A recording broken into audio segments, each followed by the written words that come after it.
오늘 우리에게 주어진 본문은 이 8장 후반부에 예수님께서 십자가를 지시고 그리고 3일 만에 다시 살아나실 것을 이야기하신 순환 예고 장면입니다. 예수님의 이 순환 예고를 들은 이 제자들의 반응도 나와 있는데요. 심상치 않아요. 제자들의 반응이 굉장히 거칩니다. 먼저 31절이었죠. 제가 읽어드리겠습니다. 예수께서는 인자가 반드시 많은 고난을 받고 장로들과 대제사장들과 율법학자들에게 배척을 받아 죽임을 당하고 나서 사흘 후에 살아나야 한다는 것을 그들에게 가르치기 시작하셨다. 주님은 지금 자기가 많은 고난을 받을 거라고 말씀하세요. 그리고 뿐만 아니라 유대 종교 지도자들에게 이 처형을 당할 것이다 라고 말씀하셨던 거죠. 물론 3일 만에 부활할 것을 말씀하셨지만 제자들은 예수님이 죽으신다라는 이 앞 문장에 꽂혀버린 거예요. 그래서 예수님이 죽으신다는 소식에 아연실색하고 말았던 겁니다. 제자들이 그렇게 떠받들었던 주님이 죽으신다라는 거예요. 아연실색한 제자들 얼마나 당황했는지. 그래 해서는 안 된다고 예수님께 막 대들지 않았습니까? 그 무슨 말도 안 되는 말을 하냐고 예수님은 예수님의 그 말을 받아들이지 못했어요. 제자들 마음속에는 예수님의 말씀 딱 들으니까 거부감이 솟아올랐던 겁니다. 제자들은 예수님을 이스라엘을 회복하실 분으로 인식했어요. 이 당시 예수님이 오셨던 이 당시가 로마의 식민 지배를 받던 그런 시절이었습니다. 그런데 예수님이 오셨던 거예요. 그 기다렸던 메시아, 우리를 해방시켜 주시고 구원해 주실 그 메시아가 예수님이라고 제자들은 알았던 거죠. 그래서 예수님이 하나님 나라를 선포하셨잖아요. 하나님 나라가 시작됐다. 나를 통해서 하나님 나라가 이미 시작됐다. 제자들은 어떻게 느꼈냐면 이제 이 이스라엘이 해방될 거다. 예수님께서 새로운 왕이 되어 주셔서 우리 이 이스라엘을 새로운 하나님 나라로 건설할 것이다라고 정치적인 메시아로 예수님을 이해했던 거예요. 주님은 한 번도 그런 얘기 하신 적이 없는데 제자들은 정치적인 메시아로 그렇게 오해했던 겁니다. 그래서 그 하나님 나라를 이루겠다는 예수님 옆에 내가 착 붙어 있으면, 내가 꼭 붙어 있으면 나중에 하나님 나라가 이제 제대로 건설되고 그 나라 시작할 때 내가 그 나라에서 좀 한 자리 차지할 수 있겠다. 내 권력도 잡고 좀 번영을 이루면서 떵떵거리면서 이제 내가 살 수 있겠다라는 마음으로 제자들은 그 옆에 꼭 붙어 있었던 겁니다. 그 황홀한 꿈을 굳게 믿었던 거죠. 근데 잘 보면요, 그럴만해요. 제자들 그럴만합니다. 왜요? 예수님 로마 권력자들에게 주눅들지 않으셨어요. 유대 종교 지도자들과 논쟁을 하셔도요, 한마디 밀린 적이 없으셨습니다. 그뿐만 아니잖아요. 예수님은요, 나병 환자도 고치세요. 눈먼 자도 눈을 뜨게 하십니다. 안진뱅이를 일으키셨어요. 심지어 어떤 일도 있었죠? 수천 명을요, 떡 5개 물고기 2마리로 배불리 먹이는 그런 기적을 베푸는 예수님이셨죠. 그 신비로운 힘에 제자들은 취해 있었어요. 야, 정말 예수님은 하나님의 아들이 맞구나. 이런 기적을 베푸시는구나. 라는 그 신비로운 힘에 취해 있었는데, 그런데 갑자기 예수님이요, 고난당하신대요. 그런 예수님이 죽으신다라는 거예요. 비참한 죽음을 겪게 되신다. 십자가를 지신다. 제자들 입장에선 이거 상상하기 어려운 일인 거예요. 어떻게 예수님이 그러냐는 거예요. 우리가 지금 8장을 보고 있죠. 아직 보진 않았지만 10장을 보게 되면은 유사한 이야기가 또 나옵니다. 거기 10장에 부자 청년이 예수님을 찾아온 이야기가 있어요. 이 부자 청년이 어떻게 하면 제가 영생을 얻을 수 있습니까? 라며 예수님을 찾아왔어요. 제가 율법을 지금 다 지키면서 그렇게 신실하게 신앙생활하고 있습니다. 제가 어떻게 하면 정말 영생을 얻을 수 있습니까? 라고 묻자 예수님이 그 부자 청년에게 이렇게 말씀하셨죠. 내게 있는 것을 다 팔아 가난한 자들에게 주라. 그리고 와서 나를 따르라. 이 말을 듣자 부자 청년이 어때요? 그 율법 잘 지키고 신앙생활 잘한다는 이 부자 청년 어떻게 합니까? 근심하면서 그냥 돌아갑니다. 예수님을 따르지 못했다라고 나와 있어요. 그는 진심으로 영생이 무엇인지, 진짜 영생을 누리는 삶이 무엇인지를 관심에 두고 있었던 게 아니라 자기가 지금 누리고 있는 그 풍요로움을 어떻게 하면 지속할 수 있을까, 그 방안에 대해서 사실은 이 관심을 가지고 있었던 거죠. 성경은 종종 우리 사람과 하나님 사이에 이 동상이몽을 묘사합니다. 사실 오늘 본문도 그래요. 오늘 예수님이 순환받을 거다, 내가 십자가에서 죽을 거다라는 거를 말씀하시자 제자들의 가슴이 어땠죠? 철렁 내려앉았던 거예요. 제자들이 어떤 반응을 보였냐? 신앙이라는 이 탈에 내 욕망을 뒤집어 씌워서, 그래서 내가 그랬었구나라는 걸 깨닫고 겸허히 회개했을까요? 아니면 나는 이런 거 기대했는데, 그래도 나는 앞으로 좀 괜찮아질 거라고 생각했는데 왜 내 기대를 다 무너뜨리십니까? 라고 하면서 예수님을 원망했을까요? 우리 32절 한번 다 같이 보죠. 32절부터 38절까지 한번 보겠습니다. 우리 교독으로 32절부터 38절 함께 보겠습니다. 제가 32절 읽겠습니다. 예수께서 드러내놓고 이 말씀을 하시니 베드로가 예수를 바싹 잡아당기고 그에게 항의하였다.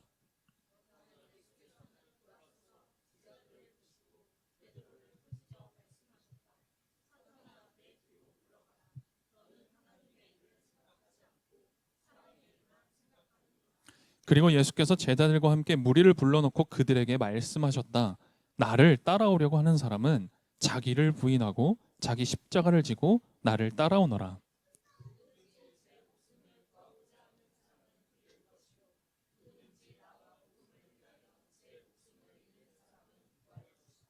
사람이 온 세상을 얻고도 제 목숨을 잃으면 무슨 이득이 있겠느냐. 함께 읽겠습니다. 음란하고 죄가 많은 이 세대에서 누구든지 나와 내 말을 부끄럽게 여기면 인자도 자기 아버지의 영광에 쌓여 거룩한 천사들을 거느리고 올 때에 그를 부끄럽게 여길 것이다. 아멘.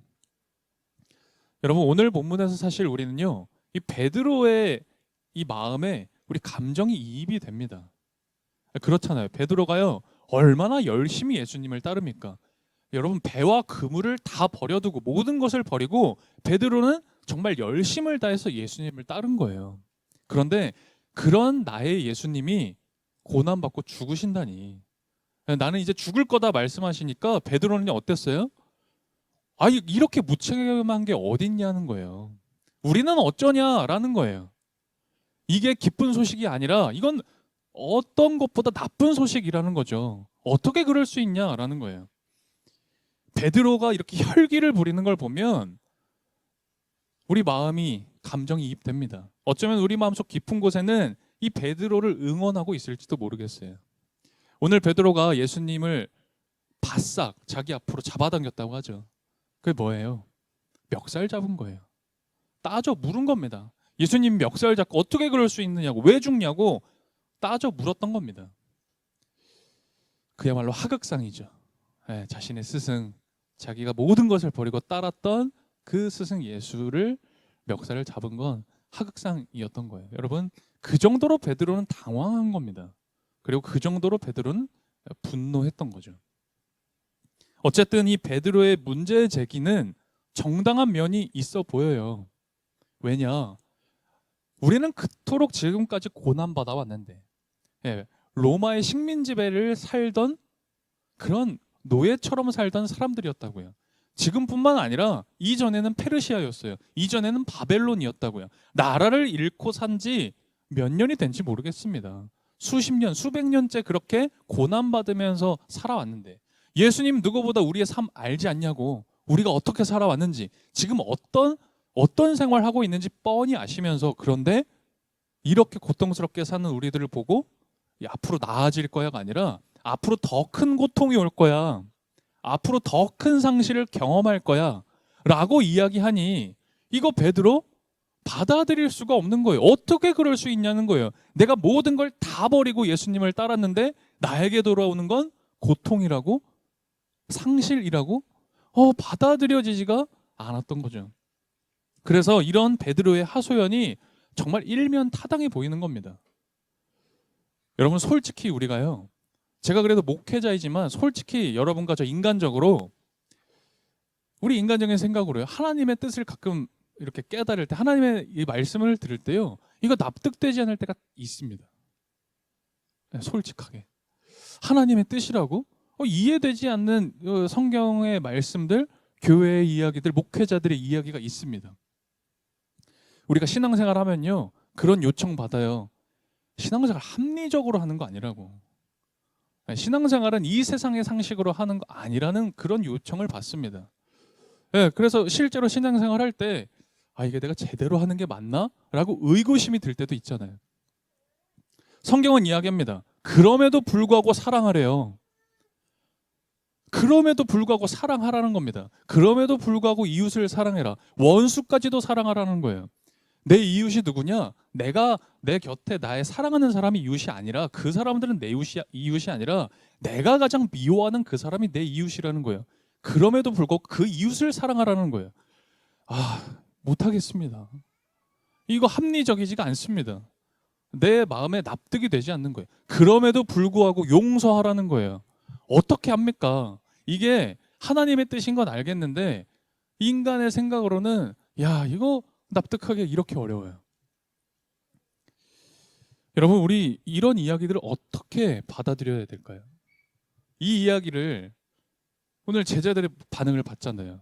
오늘 우리는 어떻게 이 이야기를 이해해야 될까요? 우리도 예수님 멱살이라도 잡고 흔들어야 되는 겁니까? 오늘 우리에게 주어진 이 말씀은 사실 믿음의 눈, 영적인 눈을 뜨고 들어보면 사실 우리를 굉장히 새로운 세계로 인도하는 말씀입니다. 오늘 예수님이 베드로를 꾸짖으세요. 멱살 잡은 그 베드로를 꾸짖으시면서 34절, 35절 이런 말씀을 하시죠. 제가 두 구절 읽겠습니다. 그리고 예수께서 제자들과 함께 무리를 불러놓고 그들에게 말씀하셨다. 나를 따라오려고 하는 사람은 자기를 부인하고 자기 십자가를 지고 나를 따라오너라. 누구든지 제 목숨을 구하고자 하는 사람은 잃을 것이요, 누구든지 나와 복음을 위해 제 목숨을 잃는 사람은 구할 것이다. 아멘. 그쵸? 예수님이요, 우리의 생각과는 완전 반대를 얘기하시는 거예요. 완전 반대. 여러분, 한계라는 게 있습니다. 사람은 끝이 있어요. 죽음이라는 두려움을 느끼는 끝이라는 게 있습니다. 그래서 그 끝을 넘어가지 않으려고 합니다. 왜요? 내가 살아야 되니까. 여러분 살아야 되잖아요. 여러분 밥 먹고 살아야 되잖아요. 돈 벌어 밥 먹고 살아야 되는 거 아닙니까? 그러니까 갈 수 없는 한계라는 게 있어요. 이거는 해서는 안 된다라고 생각하는 게 있다고요. 그런데 그렇게 내 목숨 좀 보존해 보려고 그 한계를 거부하고 가지 않으려고 하면 오늘 예수님 뭐라고 하세요? 아니, 너는 그러다 목숨 잃을 거야 라고 하시는 거예요. 그리고 오히려 이 주님을 위해서 그 한계를 넘어서면, 그 한계로 뛰어들면, 오히려 내가 죽을 마음으로 그 한계에 부딪히면 예수님 뭐라고 하세요? 목숨을 구원할 것이다. 절대 죽지 않는다. 그 얘기를 지금 하고 계시는 거예요. 죽음과 고통이 너무 두려웠어요. 베드로는 안 그래도 힘들어 죽겠는데, 지금 사는 것도 진짜 죽는 것처럼 사는데, 그런데 그 두려움 가운데 예수님이 이런 말씀을 하시니까 베드로 어때요? 들려요? 안 들리죠. 이해가 되겠습니까? 절대 이해할 수 없었던 겁니다. 그의 눈에는 죽음 너머, 한계 너머에는 뭐가 있어요? 아무것도 없죠. 죽는 건데. 죽음 너머에 뭐가 있어요? 죽는 거지. 그는 그 죽음 너머에 아무것도 없다라고 생각했던 거예요. 그래서 예수님 멱살 잡고 그렇게 좀 하지 마시라. 아니, 여태껏 내가 3년 동안 예수님 다 버리고 따랐는데 죽으라고? 난 못 죽는다. 그 얘기했던 겁니다. 그런데 예수님은요, 보셨던 거예요. 죽음 너머, 끝 너머에 있는 걸 예수님은 보셨던 겁니다. 그게 뭐예요? 죽음 너머, 끝 너머에 있었던 영광. 예수님은 그 영광을 보셨던 거예요. 그래서 사흘 만에 다시 살아나신다라고 31절에 이야기하셨던 거고, 38절에 뭐라고 하세요? 아버지의 영광으로 거룩한 천사들과 함께 오실 것을 말씀하고 계셨던 겁니다. 죽음 너머 끝, 그 너머에, 그 끝난 다음에 영광이 있음을 이야기하셨던 거죠. 끝이 아니라고. 그 영광은 우리가 상상조차도 할 수 없는 최고의 엄청난 영광이라고. 예수님 그거 보시고요. 죽어야 되는 거라고. 끝나야 되는 거라고. 끝은 끝이 아니라고 라고 말씀하셨던 거예요. 그래서 예수님은 이것을 보시고 죽음을 향해서 담대하게 나아가셨던 거예요. 그리고 그 한계가 있잖아요. 그 한계를 넘어가셨던 거죠. 근데 참 신기하지 않아요? 저는 이제 참 신기하고 이상하기도 합니다. 하나님이요, 여러분과 저에게요, 우리들에게 정말 한량없는 즐거움과 영광스러운 기쁨을 우리에게 주십니다. 그렇죠? 그런데 그 기쁨은요, 반드시 끝에 있어요. 그 영광과 기쁨은 끝을 넘어가야, 한계를 넘어설 때, 죽음의 그 두려움을 넘어설 때 우리를 그것으로 인도하신다라는 거예요. 우리가 한계의 끝을 넘어서 끝이 없는 영광에 이르도록 늘 하나님은 우리의 삶을 그렇게 이끌어 가십니다. 여러분, 이스라엘 백성들이 출애굽했어요. 출애굽하고 무엇을 만나죠? 홍해를 만납니다. 여러분, 홍해라는 게 뭐예요? 이스라엘이 출애굽을 했는데 지금 애국군이 쫓아오고 있습니다. 그리고 앞에는 바다예요. 홍해라는 건 곧 끝입니다. 아, 이렇게 죽는 거구나. 홍해라는 건 한계였어요. 그런데 그 한계를 넘었을 때, 홍해를 건넜을 때 이스라엘에겐 진정한 해방과 자유가 주어졌습니다. 뿐만 아니죠. 이스라엘 백성들이 가나안 땅에 가야 됩니다. 가나안 땅에 가라는 말씀 듣고요. 심지어 그 인도 받으면서 광야 생활하다가 가나안을 목전 앞에 두고 있었어요. 그런데 요단강이 그들을 막고 있었어요. 요단강이 뭐예요? 건널 수 없는 한계입니다. 어떻게 요단강을 건너요? 그들에겐 끝이었습니다. 그런데 그 끝을 넘어섰을 때, 요단강을 건넜을 때, 그 한 걸음 불안하고 두려웠지만 내딛었을 때 그것을 넘어설 수 있었고 가나안 땅에 들어가게 되죠. 참 신기하지 않아요? 분명히 이건 끝인데 그 끝을 넘어서면요, 그게 끝이 아니에요. 오늘 말씀 38절에서 예수님은요, 이런 얘기를 하세요. 이 세대를 가리켜서 이런 표현을 하시더라고요. 음란하고 죄가 많은 세대다. 예, 이 세대가 음란하고 죄가 많다. 그리고 제자들에게 이러한 세대에는 예수님과 예수님의 말씀을 부끄러워하지 마라 라고 말씀하세요. 예수님이요, 한계를 얘기하시고 끝을 얘기하십니다. 죽을 것을 얘기하세요. 죽음. 그리고 그 죽음 너머를 이야기하시는데, 그런데 그러면서 이 이야기를 하십니다. 저는 예수님이 말씀하신 이 죽음, 성경에서 얘기하는 이 죽음이란 이 음란한 죄 많은 이 세상에 대해서 죽는 것을 이야기하는 겁니다. 그게 죽음이에요. 그리고 동시에 예수님과 예수님의 말씀을 부끄러워하지 않고 그 예수님과 예수님의 말씀에 대해서는 내가 사는 것, 거기에 내가 살아있는 것, 그게 성경이 이야기하는 죽음인 겁니다. 우리가 한계를 넘지 못할 때가 있어요. 여러분들, 나에겐 여기까지인 것 같아. 여기는 나의 능력 밖이야라고 하는 것들이 있으시죠. 이거는 나의 힘으로는 어렵다라고 그저 주저앉을 수밖에 없는 한계라는 게 우리 모두에게 있습니다. 그런데 이 한계를 넘지 못하는 건 우리가 음란하고 죄 많은 이 세상에 충분히 죽지 못했기 때문이에요. 우리가 이 세상에서 죽지 못하기 때문에 그것이 한계로 여겨지는 겁니다. 우리한테 두 마음이 있어요. 우리가 하나님께 기쁨이 되는 삶을 살고 싶습니다. 그렇죠? 여기 계신 우리 모두, 저를 포함해서 우리 모두는 사실 하나님께 기쁨이 되고 기쁨의 삶을 살아가고 싶은 사람들일 겁니다. 그런데 동시에 우리들한테 뭐가 있는 줄 아세요? 이 세상의 기쁨도 누리고 싶어요. 이 세상이 주는 쾌락도 좀 누리고 싶은 겁니다. 이 세상에 대해서 완전히 죽지를 못합니다. 우리가 하나님께 칭찬받고 싶습니다. 하나님이 칭찬해 주시는 삶 산다면 너무너무 좋을 것 같아요. 그런데 우리한테는 동시에 어떤 마음이 더 큰 줄 아세요? 사람들한테 칭찬받고 싶어요. 이 세상에 대해서 이 세상 안에서 내가 칭찬받고 싶다고요. 사람들 앞에서 쪽팔리고 부끄러운 삶 살고 싶지 않다고요. 나는 그래도 이 정도는 돼. 나는 이 정도는 돼라는 그 소리, 칭찬 듣고 싶다고요. 그래서 이런 마음이 우리 모두에게 동시에 있다 보니까 어떤 줄 아세요? 우리의 삶은 예수님과 예수님의 말씀을 부끄러워하면서 삽니다. 우리가 다 그렇게 살아요. 예수님의 말씀을 부끄러워하면서 산다고요. 근데 유감스럽게도 예수님은요, 이 세상의 눈, 사람들의 눈으로 봤을 때 예수님은 어떠셨죠? 참 부끄러운 삶을 사셨던 분입니다. 이 세상의 눈으로 보면. 어떤 분이요, 그런 얘기하는 걸 들었어요. 제가요, 정말 하나님 잘 믿고 잘 섬기면서 하나님께 기쁨이 되어지는 삶, 하나님을 섬기고 이 세상 섬기는 그런 삶을 살고 싶은데 제가 그럴 만한 상황이 안 돼요. 저에게 이런 상황이 있고 이런 한계가 있어요. 이렇게 할 수밖에 없는 일들이 있어요. 너무 그렇게 하나님을 잘 기쁘게 섬기지 못해서 참 아쉽고 슬픕니다. 이런 얘기를 하시는 걸 제가 들은 적이 있어요. 아마 이분뿐만 아니라 우리 모두가 갖고 있는 고민일 겁니다. 우리도 왜 안 그렇겠습니까? 다 사람은 한계가 있는 삶을 살아요. 그렇죠.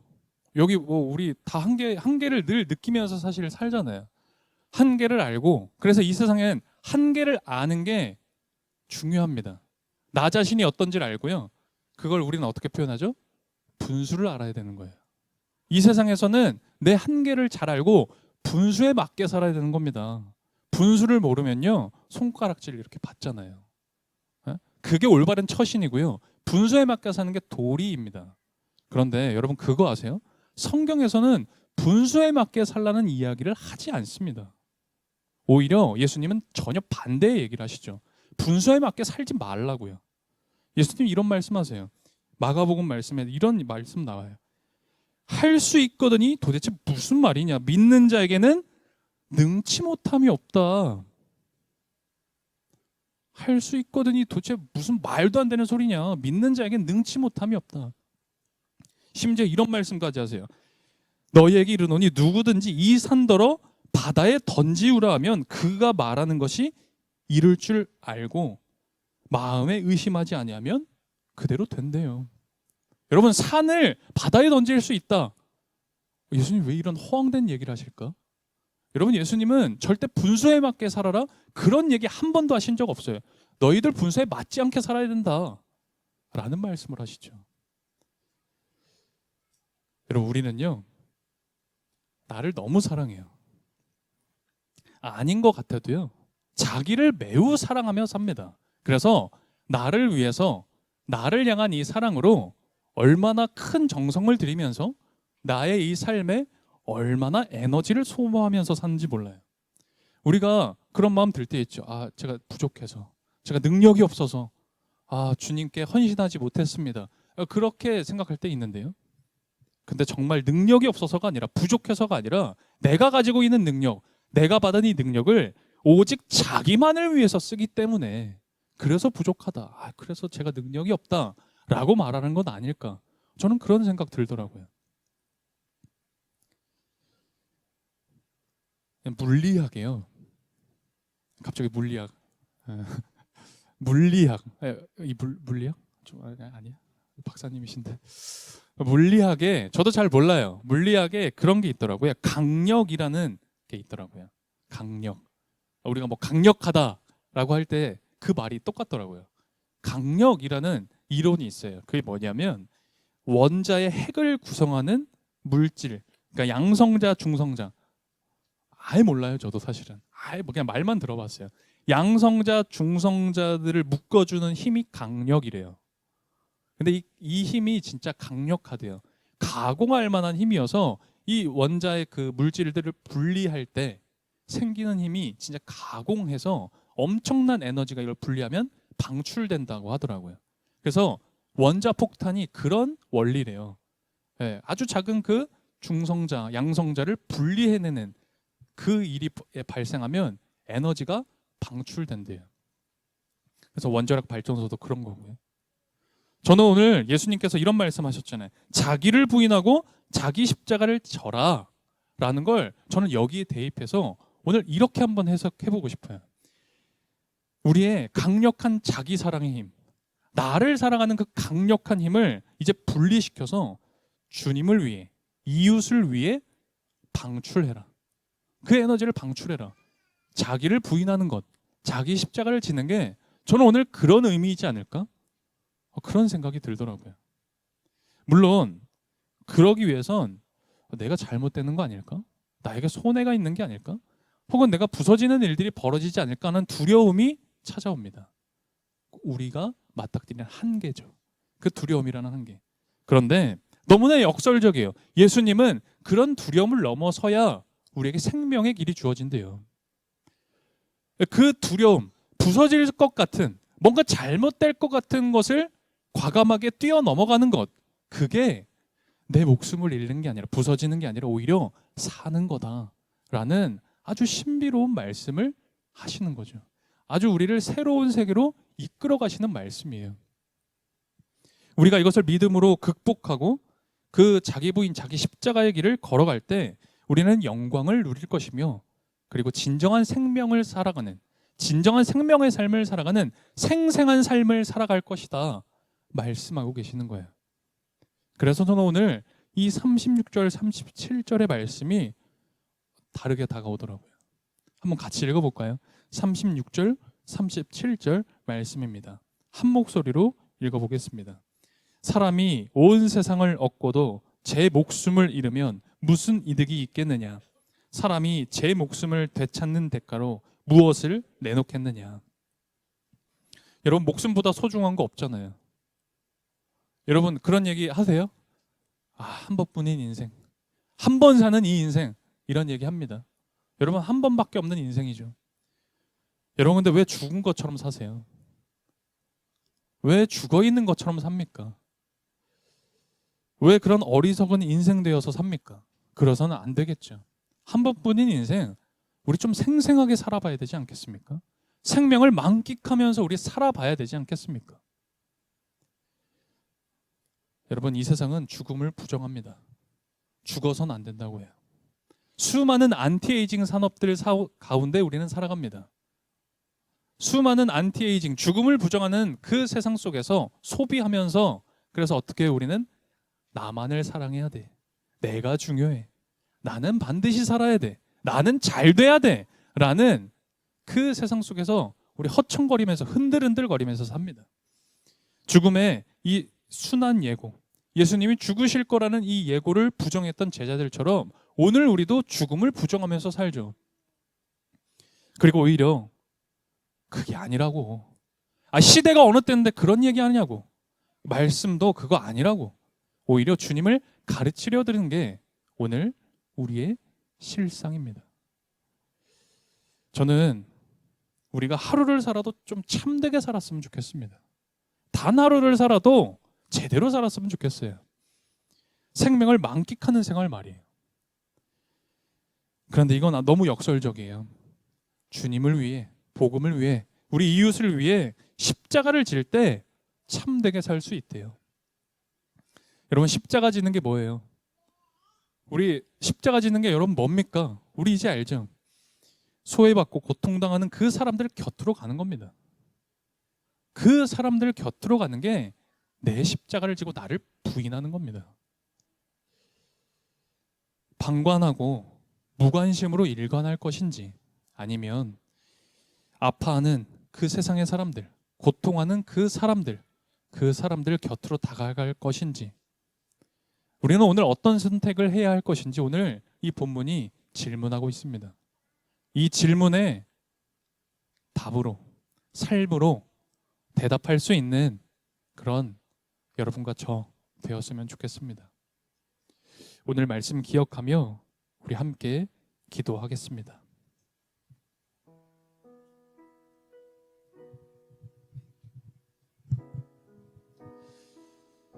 오늘 말씀 이런 구절이 있었어요. 나를 따라오려고 하는 사람은 자기를 부인하고 자기 십자가를 지고 나를 따라오너라. 누구든지 제 목숨을 구하고자 하는 사람은 잃을 것이요, 누구든지 나와 복음을 위하여 제 목숨을 잃는 사람은 구할 것이다. 아멘. 이 말씀 위에 우리가 살아갔으면 좋겠습니다. 이 말씀처럼 살아갔으면 좋겠어요. 이 치열한 삶, 한 주도 너무나 분주했고 늘 어딘가에 종속되어져 살아갔던 이 생활, 이젠 주어진 이 삶을 자유롭게 해방되어 생명을 만끽하는 삶으로 살아갔으면 좋겠습니다.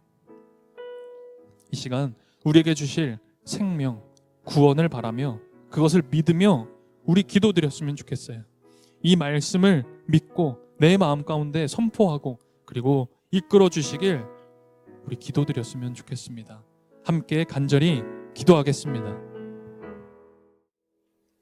주님, 제자들에게 십자가가 낯설었듯 오늘 저희들에게도 그렇게 낯설게만 여겨집니다.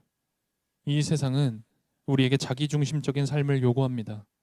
너의 능력을 개발하고 너의 힘을 길러서 너를 위해서 살아가라.